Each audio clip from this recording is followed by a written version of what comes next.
আছি পাহাড়ে, তমাতুঙ্গিতে। তমাতুঙ্গি থেকে ডিম পাহাড়, এই যে একটা ভিউ, যেখানে দেখার মতো। এখান থেকেই আসলে একটা সর্বোচ্চ ভিউ পাওয়া যায়। তমাতুঙ্গি থানচির মধ্যে একটা বেস্ট ভিউ পয়েন্ট। বাইকাররা টাকা খরচ করে, তেল খরচ করে সেই উত্তরবঙ্গ থেকে এসে এই ভিউ পয়েন্টের জন্য একটি রাত এখানে থেকে যায় অনেকেই। আসলে এই ভিউ শুধুমাত্র চোখে দেখার মতো ভিউ, মনের শান্তি, মনের খোরাক সব মিলিয়ে প্রকৃতির সাথে একটা কাছ থেকে দেখার একটা অনুভূতি। এটার জন্যই মানুষ আসে সেই তমাতুঙ্গি পাহাড়ে। আসে শুধু প্রকৃতিকে কাছ থেকে দেখতে, আসে শুধু পাখির কিচিরমিচির শব্দ শুনতে।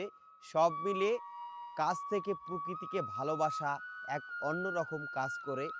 কি একটা ফিল, কি একটা অনুভূতি, যেটা আপনি ঘরে বসে থেকে উপভোগ করতে পারবেন না।